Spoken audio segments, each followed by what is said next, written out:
Well, some of the most dangerous criminals in the country set free to roam the streets by mistake. That, according to a new Homeland Security report. It says that Immigration and Customs Enforcement, or ICE, failed to identify nearly 900 convicted illegal immigrants who were eligible for deportation. Many of them with rap sheets for the worst of crimes, things like murder, kidnapping, sexual assault. Instead, these folks were released back onto the U.S. streets like any old American prisoner who had done his time. Mike Gallagher is a radio talk show host and the man behind MikeOnline.com. Mike, we reached out to ICE and they said, it's true. There was an internal audit done by the Inspector General. That's what the guy found.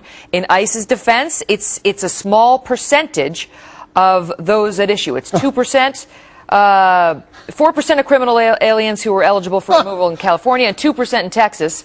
So they got, 96% and 98% respectively, but we got almost 1,000 let out. Hundreds of the worst of the worst. I mean, that's like saying, well, we got the finger in the dike, so don't pay attention to the rest of the water that's coming over. They say they're understaffed. It's terrifying. Whatever the reason, this is what betrays the claim that illegals are just these docile, wonderful people who just want to come over here to mow our lawns and achieve a better life. Some are, but some are these people. And that's the reality that we're facing, Megan. And this is what's terrifying about the holes we have in our system, and everybody knows it, and we all dance around this because of political correctness. We're afraid to put the hammer down and say, look, you're an illegal and you're convicted, you're done, you're out, we're going to send you back. And yet we're not supposed to do that because we've got people with this path to citizenship mentality that is going to get people killed. It's happening now, and this report sadly confirms it. The current ICE, the current ICE says, look, we recognize that there's this problem. Now we're working to correct it. We're going to implement a new policy that requires screening and identification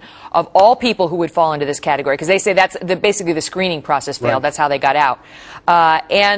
We were handed a system that was flawed. We're working to fix it. We can't fix it all in a day, a year, even 2 years. I talk to Governor Rick Perry of Texas about this regularly, and he's one of those who argues, you don't seal the border. All of this stuff is going to happen on a recurring basis. That's where it has to start, and that's where it has to end. And I know my side sounds like a broken record on this, but it's true, and he's right. If you don't seal the border, you're going to have dangerous, vicious criminals coming into this country from other countries, and they're going to rape, kill, and maim American citizenry. And that's the way it is. The candidate in 2012 on the Republican side who embraces this with a passion is the one who's going to win the next election. I'm absolutely convinced from the bottom of my heart that that's going to be the case. Americans are fed up, they're discouraged, and they're scared. And we have to find a politician who's going to face this head on. Well, ICE has talked about repeatedly about how its focus is now, and this has not been without controversy, its focus now is to deport those illegals who have criminal history, who are and, don't send me the emails about how if you come into the country illegally, you by definition have committed a crime. I know.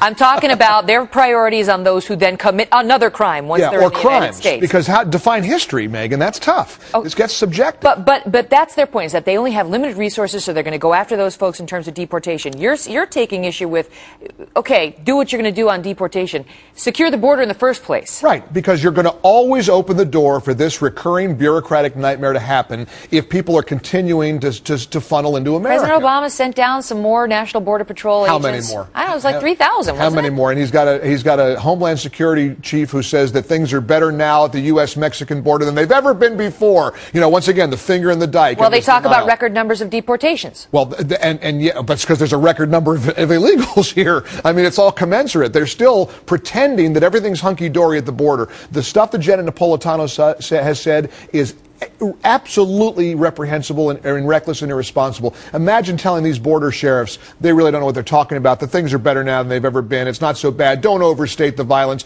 People are getting their heads cut off. People are being kidnapped. People are being murdered. It's very, very bad. And this administration shouldn't pretend that it's something that it's not. The problem is we've had a couple of administrations that have let this go on. And in just this late last week, we brought you this report earlier. There was a guy who was ordered deported nearly a decade ago. His name is Jose Oswaldo Reyes Alfaro. We told you about him at the top of the hour.